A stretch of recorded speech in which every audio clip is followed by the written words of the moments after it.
All right, let's get into it. Introduce yourself and tell us a little bit about yourself. My name is Brett Snyder. I'm a musician here in the Tampa Bay area, as well as a local business owner. I own a local guitar shop, and I've been playing punk and hardcore rock and roll music since I was about 15 years old in the area. Awesome. So, from the best of your memory, tell me how you came into contact with Coffin Curse Records. Honestly, I was just looking for small independent record labels to put out my band SHURWOOD's full-length album that we had recorded. We had reached out, we had reached out to a couple labels, and we had a label who was interested, and we worked out a deal, and then they kind of ghosted us. And it was super depressing for us because it was a label that was going to put out a record for us that some other bands were on the same label that we really were into. And it was a bummer, but then, I was like, whatever, I'm still going to reach out to some other small labels. And I was just looking on Facebook, and I came across Coffin Curse. I think you had, paid to advertise, honestly, which, is genius. I use it for my local business every day, Yeah. So, I think you had advertised on Facebook, and I clicked on it, and I was like, oh, cool, small independent punk rock label, and it says email. Like, they don't really have too much email bands, but I was like, it says that, they like email bands. So I hit you up, and, you responded quickly, and that was awesome because, usually it's the waiting game, and, you responded real quickly, and I was like excited from the rip, and you were real just willing to work with us. And, we were willing to work, with anybody who believed in us, and it was quick. We knew quick from the jump that you believed in us, and we were stoked to work with you. Yeah, I can say, I don't know, I've told you this story before, but I'll tell it for the podcast.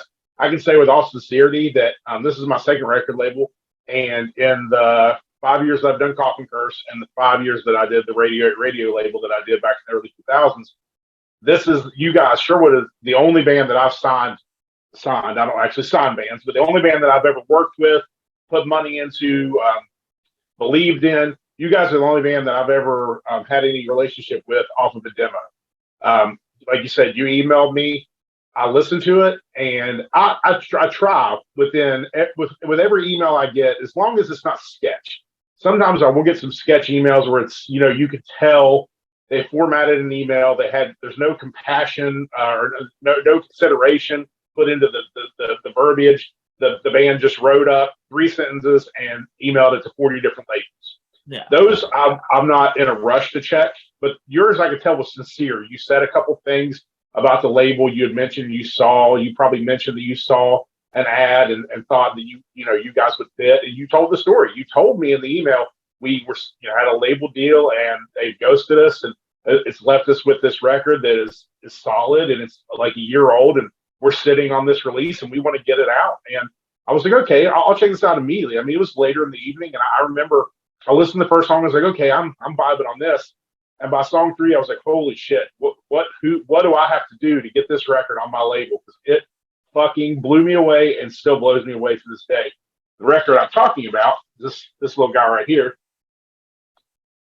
So since we're talking about it, tell me a little bit about Changing Face.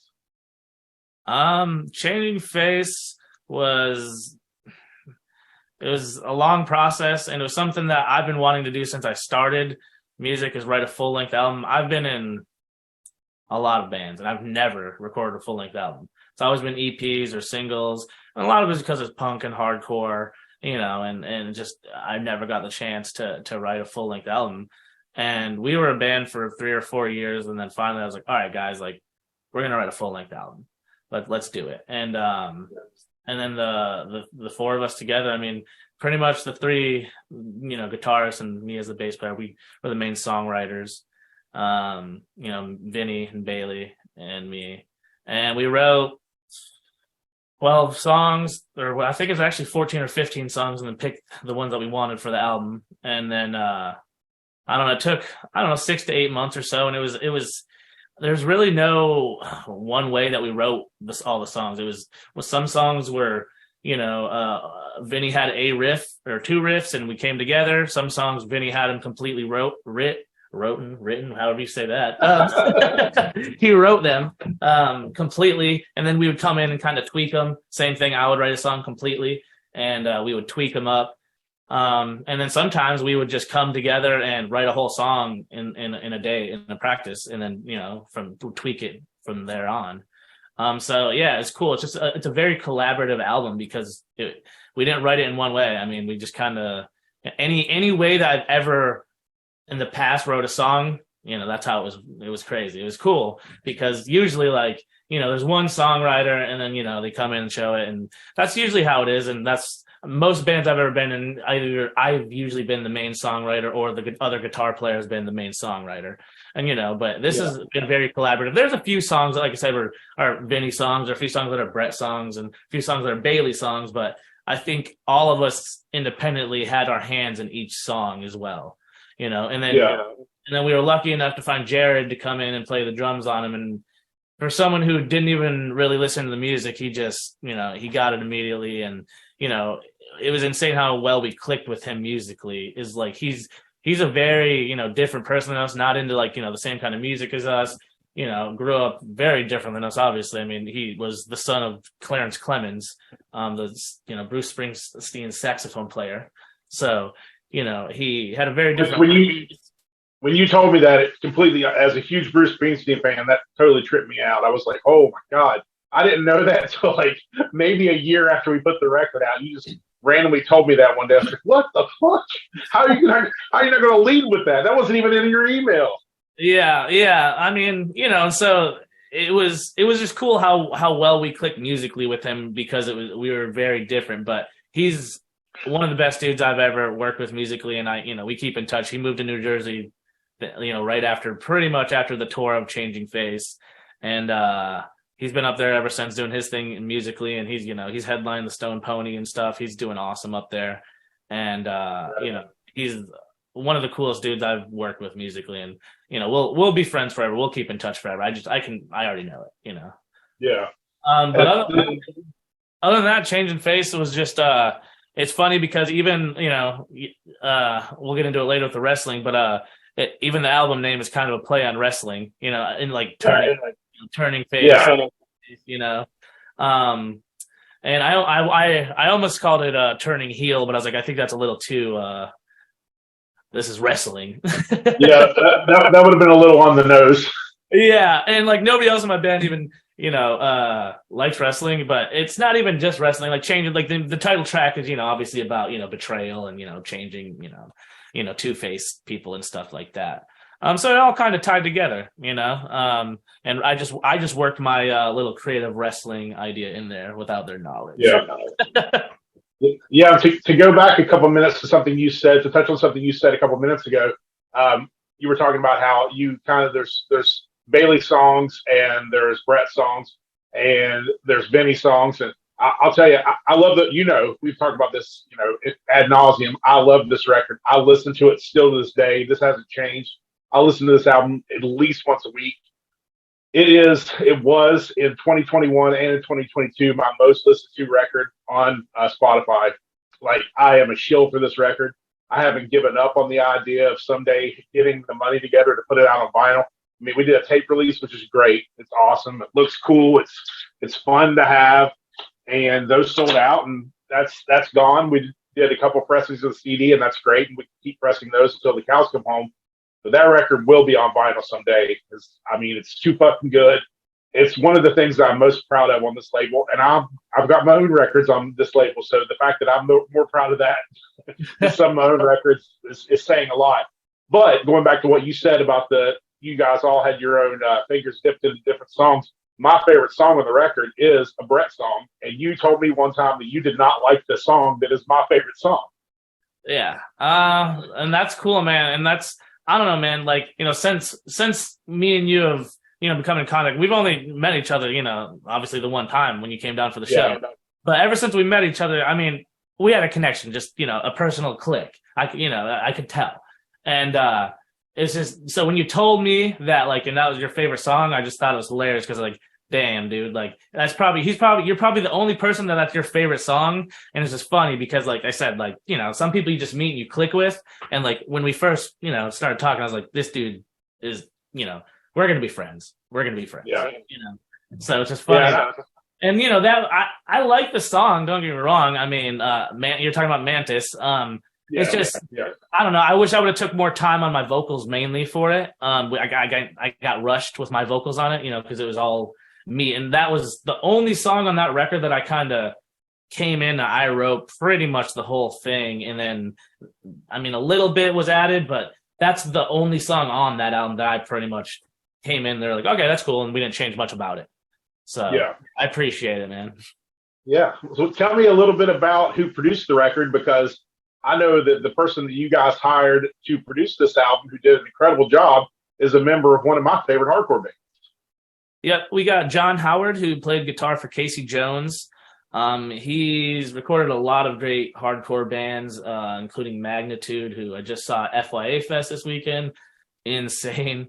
I need to check them out. Yeah, they're killer, man. Killer.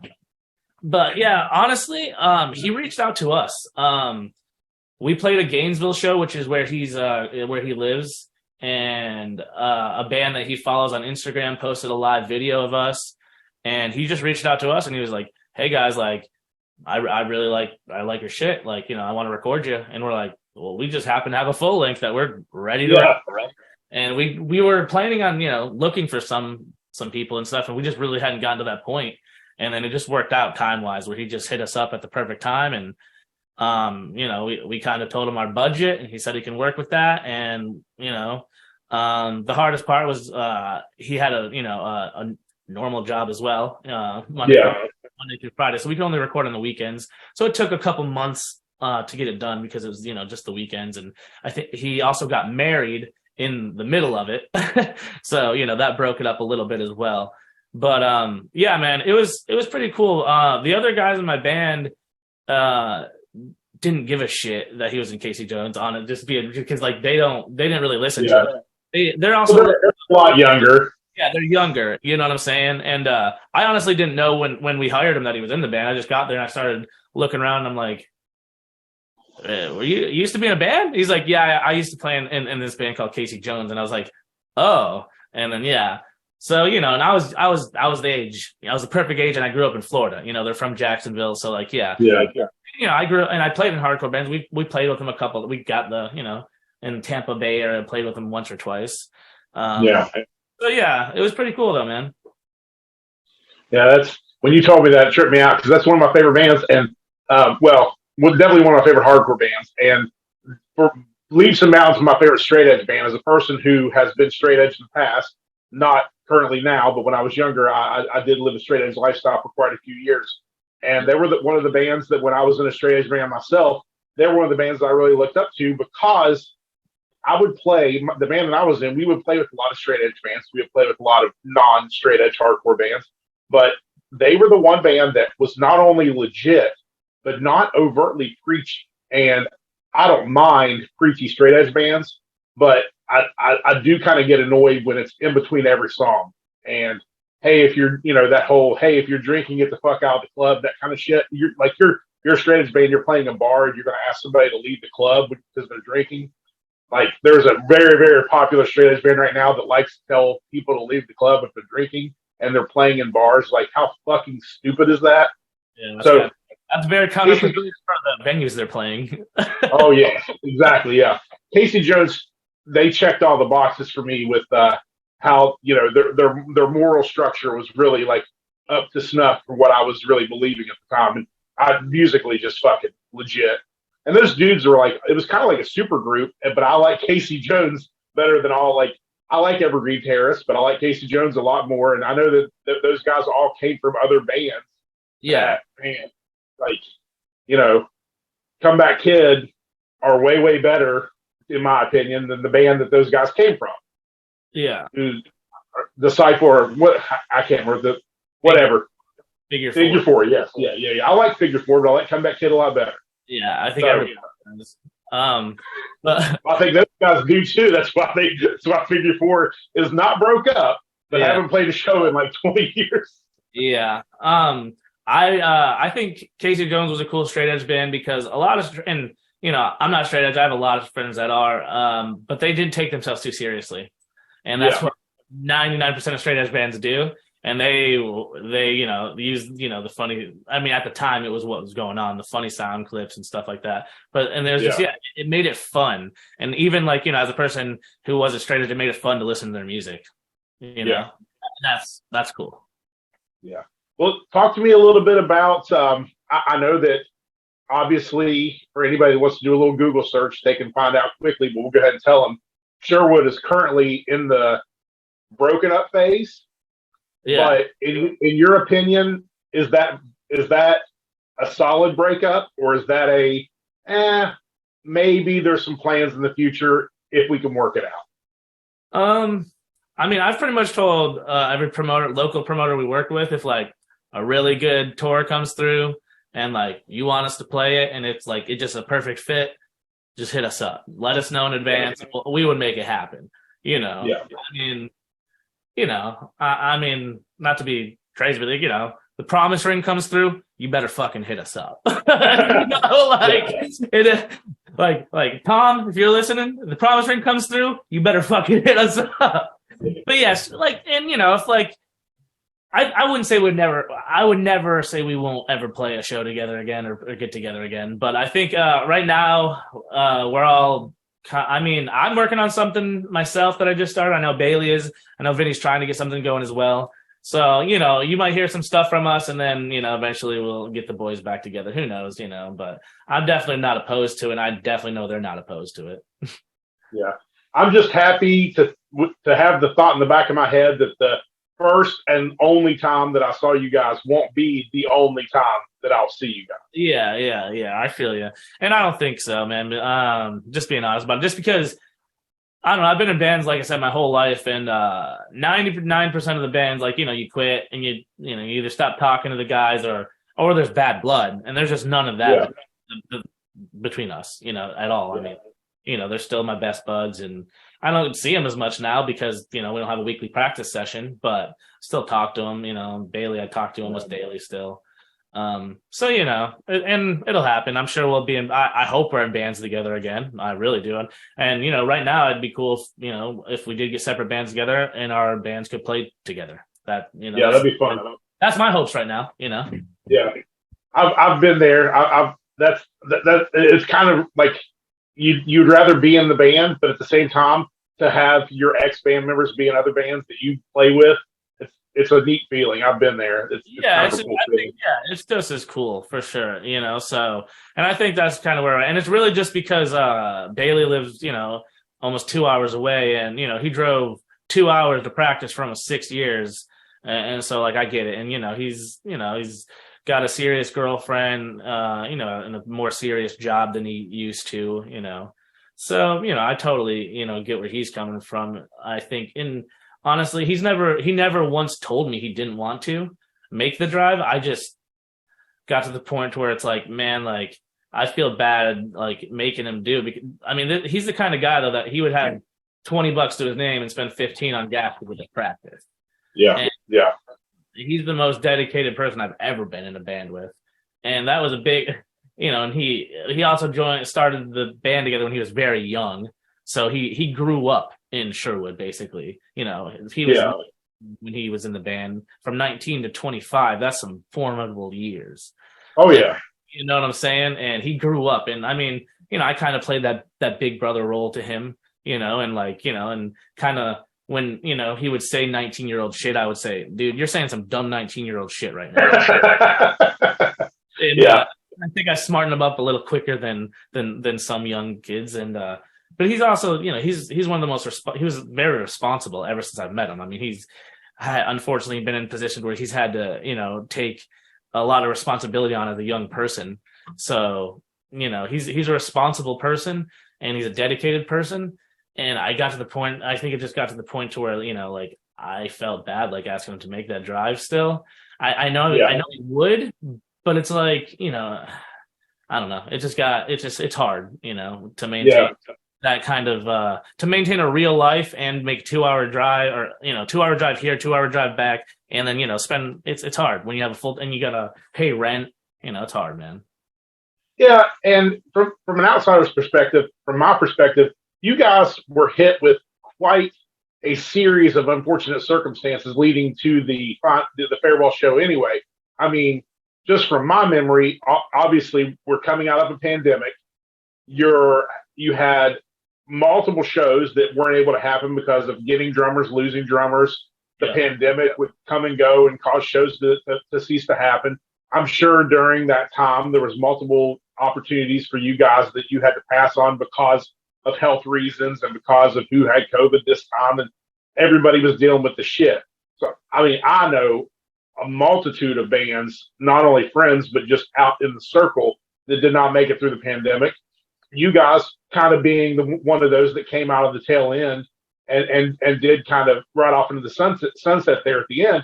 But also, even the circumstances of that farewell show, I mean, myself and Dylan and Sam, we're coming from Tennessee, a 10-hour drive, 20 hours round trip, just to see this farewell show. And I think it was 48 hours, maybe 24 hours before we were leaving to come to Florida, that you called me and you were like, losing it, man. We might have to cancel. We might not have a drummer. So I was just like, Jesus Christ, these guys had so much bad luck that the fact that the farewell show happened is beyond incredible to me, because there was just so many things thrown negatively in your direction that you guys had to get past just to make it happen. And that's a big thanks to Caleb Hogue. Oh yeah. 2 cars and 24 hours of driving. He saved the day, and he's one of my best friends, who I met through Sherwood, and now he's one of my best friends, who I talk to him every day. Yeah. I mean, even the day of the concert, looking at all the circumstances you guys had to battle just to make it happen. Even the night of the concert, you and I had talked. I said, we need to document this, and we talked for about a month before the concert. Let me see if we can get a videographer there. And then finally, I wasn't able to get anybody lined up. And you're like, hey, I've got someone lined up. Don't sweat it. Don't hire someone. I've got it. And I was like, cool. Brett's got somebody. It's going to get documented. It'll be on YouTube, or we'll be able to do something with it. That's great. And then the day of the show, you're like, I don't know if this guy's coming. And I think that the person who videoed, you might be able to tell me differently, but I'm pretty sure they rolled up as you guys were like getting ready to hit your first note. The videographer? No, the photographer did. Okay. I didn't. Yeah, I don't. Yeah, everything is just chaotic with this band, is what it felt like, and that's kind of why we ended it. Is it just like we tried so hard to keep it alive for so long, and it's like, every momentum we got was just killed. I mean, we went on the best tour we went on. It was right at Jared left as soon as we got back, and then the pandemic. Right after 2 months after we released our album. And then, we were supposed to play with Field Day, which was going to be a great show, which ended up happening, which, obviously.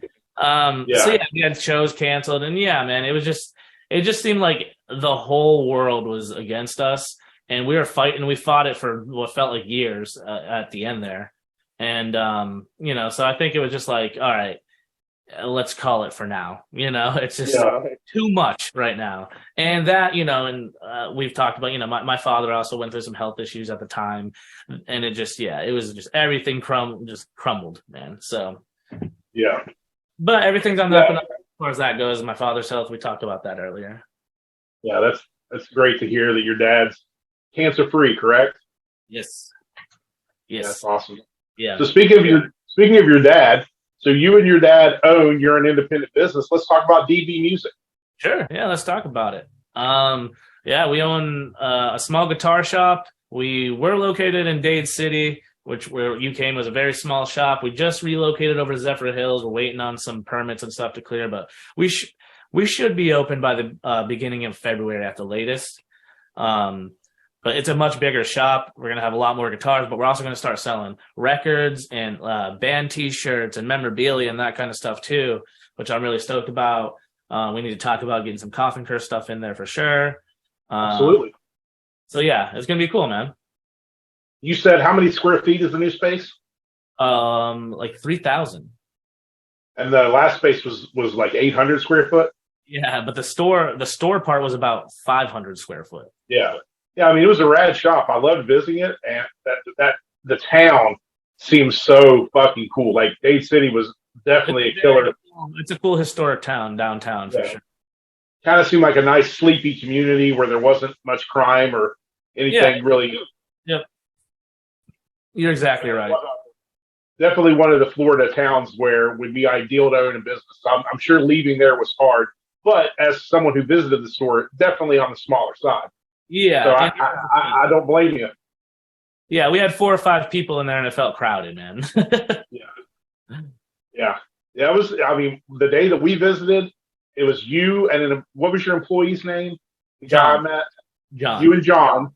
Myself, Dylan. That's who I started the band with. Oh, nice. Yeah. It was you two, myself, Dylan, Sam, and one customer came in and bought a bass in the 30 minutes we were there before we went to lunch. And I was like, Jesus, this is overcrowded. I can't imagine if 5 people walked in here at the same time trying to buy it. Christmas season it gets hectic in there, man. Yeah. And it's almost embarrassing. It shouldn't be embarrassing, but it kind of is. It's like, oh man, but so it's gonna be a lot. It's gonna be a lot cooler having the bigger spot. I'm very stoked on it. Yeah. Well, as we wrap up here, there's going to be 2 questions that I ask every guest. And my first question of those 2 questions I'm going to ask you is, and you don't have to keep it strictly to punk rock if this isn't the main genre that you listen to. But my question is, number 1, what got you into punk rock and or hardcore emo? If you have a specific genre you'd like to talk about that's a subgenre of punk. My dog's wanting to get in on this action. Get out of here, dude. I love it. I usually have my beagle, Jolene, sleeping on my bed right past where I'm at right now. Yeah. I'll lay down, dude. All right. Pretty much, I guess my biggest musical influences, they stem pretty much from my dad and my older brothers. Not that any of them are really into punk rock, just, classic rock and alternative rock and that kind of stuff. I guess, I got into skateboarding and like heavy metal and stuff mostly first. It was just funny. I heard you guys talking about on the first pod about, heavy metal, and it's funny how a lot of people get into heavy metal and then punk. Or it's vice versa sometimes too. But, honestly, the first, heavy, I got into Limp Bizkit when I was like in 6th grade, and, I loved him. And then I got in from there, just Slipknot, and then just the heavier and heavier, Cannibal Corpse and death metal and death. So yeah. And then I think again, I listened to the Misfits once and I was like, oh, this is cool. And then it stemmed from there, man. It was funny because, you're talking on the other pod, Misfits are one of those bands for a lot of people. And I think anybody who loves the Misfits has to know how fucking corny it is too. And if you don't appreciate that fact of it too, and then I just started listening to other punk music, and then I started playing in a local band when I was 15. The first band I played in, it was like a metal band. And and I just started listening to other music and underground music, and probably when I was really young, probably Tony Hawk's Pro Skater, got me into punk rock and stuff too. And I think that was probably the first time it was thrown at me at a very young age. Not that when I first played it when I was 10, I was like immediately started listening to Suicide Machines. That didn't happen. But that was probably the first time it was thrown at me. But my dad's also been a musician my whole life. So I was always into music. I remember being 6, 7 years old while his band was practicing in the band room with him, just hanging out and singing along and stuff. So it's just something that I've always been into. And then punk and metal just kind of came into my life by my own findings, which was cool. And then I just found other friends that were into it. And then, I had one of my best friends, Shorty, when I was growing up. Me and him just were the only 2 dudes into punk. And then it just felt like then we just found a bunch of other people into it and got a bunch of other people into it. And yeah, skateboarding too, Yeah, I'm sure that the Tony Hawk Pro Skater soundtracks, the games, I'm sure that I can't imagine. I was never a big game person, so it didn't really affect me. But I have a lot of friends who would say, "Oh yeah, I was turned on to ska because of Tony Hawk's Pro Skater 1," and so I can see that definitely being a good majority of people, 80s, mid 80s, early 90s kids, that being their gateway to punk rock. Yeah, it was definitely the first time it was like thrown at me for sure. And then I just kind of started finding bands, on my own or my friends showing me or whatever. And Yeah. now and then honestly, when I was real young, I like when I was a punk kid, I would be like one of those early punk kids, fuck emo music. And then I heard like Texas is the Reason and Promise Ring and Knapsack, and I was like, oh, this is cool. But I never got into like the mall emo stuff, I guess, and that's the kind of stuff I never got into. But once I heard like the pre stuff to that, I was like, oh, this is cool. This is cool. Yeah. Yeah. I got turned on to emo from Jets to Brazil, so I'm sure that you and I probably had the same kind of emo leanings. I was, Jets to Brazil, Texas is the Reason, early Jimmy Eat World. Yeah. I even when I was turned on to something like Jimmy Eat World Clarity, the person that told me to check it out was like, yeah, this is what screamo is. And I was like, well, there's not a single scream in this whole, I was 19, I guess. And somebody told me Jimmy Eat World screamo. And I was like, there's not a single scream in that album. What are you talking about? No, that's emo. Yeah. So I know that you're a wrestling fan. I'm a big wrestling fan. So I think this will be an easy question for you. Do you have a memory that it pops into your head as your first big pro wrestling memory, and what actually got you hooked on pro wrestling? I don't remember what first got me hooked, but I mean, I'm a typical, 90s kid where like, when the NWO and stuff started happening, I was watching. But my oldest brother, Jason, was into it. He's, I think like 7 years older than me. So he was in high school and I was, in elementary school, and he was into it and we would watch it together. I was a big Sting fan, still a huge Sting fan. And yeah, just during those, NWO days and WCW, WCW Monday Night Wars type days, I got into it then. And then, as we talked in the past, I stopped watching it for a number of years when it got real corny there. Pretty much the John Cena. When John Cena came in, I stopped watching. Not that I don't, now respect John Cena like every other wrestling fan. Yeah. That's good. But still, I still think he's a fucking cornball. But yeah, so, I would say that you and I probably had the same situation happen. I don't know if we're exactly alike, but when the last episode of Nitro, I watched it at my friend's house. I had a friend that we went to his house every Monday to watch Monday Night Nitro. We never watched Raw. And sometimes we would skip during commercials or whatever, but we were there to watch Nitro. It was a Nitro party at my friend Matt's house every Monday. And we watched, the big Monday night last episode of WCW Nitro with the Vince McMahon buyout and everything. And I mean, no joke, that was it. I went home and we stopped having the parties and I stopped watching wrestling. So from 2001 till 2011, I was completely out of wrestling. And at the time, I was working for the Loomis Armored Car Company.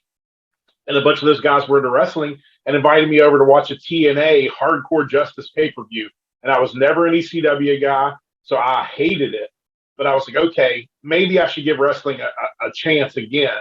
And I haven't stopped watching since. So I was out for 10 years and then got back in, and I've been watching ever since. I don't watch WWE anymore. I only watch AEW and a little bit of TNA and some New Japan. But just like you, I missed Batista. I missed John Cena. I missed Randy Orton. I missed that whole, all of that. What do they call that whole era? The Ruthless. Ruthless Aggression. I missed that whole era.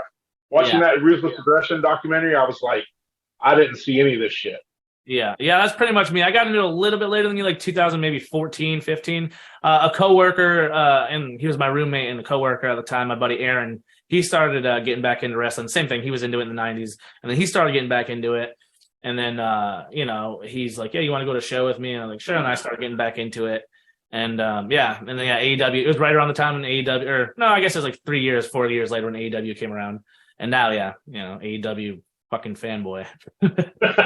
I hear you. You've been to a lot of AEW shows living in Florida. I've been to a couple. I wish I would have went to more during the pandemic era, but it's still like a 3-hour drive. If it was close, if it was like an hour, if it was Tampa, I would have been there every week, dude. But it's still a 3-hour drive. So, have they not done any Dynamites in Tampa? Dude, they have not. They've done. They did the Orlando, the Head Revolution, and then they've just done Jacksonville. They've done nothing in Tampa. Weird. So we haven't had them in Knoxville either. And I think it's because dipshit Mayor Kane is keeping them. Honestly, my true belief is that Kane, Glenn Jacobs, who's the mayor of Knox County, who's a complete piece of fucking shit and can go fuck himself. And if anybody that's watching this thinks he's a good guy, you're wrong. He's a piece of fucking shit. But that dude is the mayor of this county. And I'm a firm believer that AEW hasn't been allowed to come to Knoxville because of him keeping them out. Because you know that's a thing. You know they can. The mayor can keep a business from coming to town for an event. That would be one of the less shitty things he's done. So it's all good. Yeah. Fuck him. Is there anything you want to plug before we call it a day? Right now, just DB Music. We're on Reverb, where it's pretty much, everybody's buying their used gear online. We got a Reverb shop with over 3,000 positive feedback, which not most people have like 3. So we're doing pretty good as far as keeping our online sales going. We're also going to be doing a local punk rock flea market in Bradenton, where I'm going to be set up with DB Music and me and my wife's side hustle, the Horror Hoarders, where we sell vintage Halloween and horror movie t-shirts and music memorabilia and all sorts of cool shit. And then we're also going to be set up at the Orlando International Guitar Show with DB Music the first weekend of February, and that's the whole weekend. And we'll be slinging really cool guitars and over 100 effects pedals. So if you're in the Tampa Bay area, come check us out. And if you're not, check us out on Reverb or dbmusicgear.com. And hit me up for the coolest guitars. What's your social media for the shop that you and your wife run? We're just on Instagram mostly. It's just the Horror Hoarders. Nice. I love the stickers you sent me. Yeah, man. Yeah, we got a bunch of that shit too. That we're probably, hopefully, eventually going to start incorporating that in the shop. DB Music, awesome. Little room set up for Horror Hoarders and that kind of stuff too. Eventually, once I get that's what owning your business is all about, man. Oh yeah, man. Put it out there. I mean, honestly, that's what I always wanted to do with DB was have like that kind of shop where it was like a little like records, t-shirts, and that kind of stuff. We just obviously we didn't have the room at the other spot, so that's always how I kind of wanted it to be, was a little kind of all in one place. And we're gonna be able to incorporate that kind of stuff. And like I said, I definitely gotta get with you about putting some Coffin Curse stuff in there. I mean, Zephyr Hills isn't a big town, but any kind of advertisement, any free advertisement is good advertisement, right, Mike? Absolutely. Absolutely. Well, last thing I'll talk about here is, we talked about this a couple times, but here is the full-length album from Sherwood, Changing Face. This is the cassette layout, and the tapes are sold out, but we still have plenty of CDs. And like I said, I have all the intention in the world to put this album out on vinyl. It's not on the back burner. It's in my mind on a daily basis. So if you haven't heard Changing Face, pick it up on CD from us, www.coffincurserecords.com. The link will be down here on the bottom. And check it out on Spotify. Check it out on Bandcamp. Brett, you guys still have a Bandcamp you can digitally buy it from, correct? Yep. You can get on all the major streaming services. And one more thing I just want to say, Mike, thank you so much for everything you've done for this band. You've believed in us more than anybody ever did. And, I really appreciate it. I know I've told you 100 times, but I'll always tell you, how much I appreciate you. And, you're always going to be Papa Mike forever to me, man. Well, thank you, Brett. I appreciate you guys. Like we've talked about, I appreciate you guys bringing the project to me and trusting me with a lot of stuff. I mean, it wasn't just the album. It was the CD. It was the tape. We've got some comp songs. You guys trusted me with your Tom Petty cover. It was exclusively released through us. So that, means a lot to me. And I really respect and appreciate you guys. And I love the record and I love you guys, and meeting everybody, I didn't get to meet your wife, unfortunately, but meeting Benny's girlfriend. She was a sweetheart. Meeting Bailey's girlfriend. She was a sweetheart that night. Meeting Benny's mother and father. The nicest people in the world. And Benny's dad still will text me every now and then or email me every now and then. And man, great people. So it really felt like family that day. And I could see how that might have been an uncomfortable situation for you guys. This dude who's, runs this record label that put out our shit, who's not spoken to anybody in this band other than you, shows up to this record, to our final show, and it was a stressful situation, but you guys showed us nothing but the best time. And it just felt like family, and that was really cool for me. So it could have been weird. Like, it very easily could have been weird. And I wouldn't have blamed you guys for being like, this guy's driving 20 hours to see our farewell show, and the show almost didn't happen, and all the shit that surrounded it. So it was a very cool experience. I appreciate you guys for being solid people. Oh man, no, we were like dumbfounded that you were willing to do it, and we were so appreciative. It was cool to be able to say that we had people coming from multiple states to come see our last. Yeah. It felt cool, and it was great. It was a good turnout. We had a lot of our friends show out. And, it was a final show for now. But like I said, I'm sure something will come along and we'll get the boys back together. Oh, yeah. Well, I appreciate it, Brett. Thank you for your time. And we'll have to do this again in the future when we're talking about the next Sherwood show. All right, man, for sure. I'll listen to every podcast, man. I'm supporting Coffin Curse for life, brother. Thank you so much, brother. Appreciate you.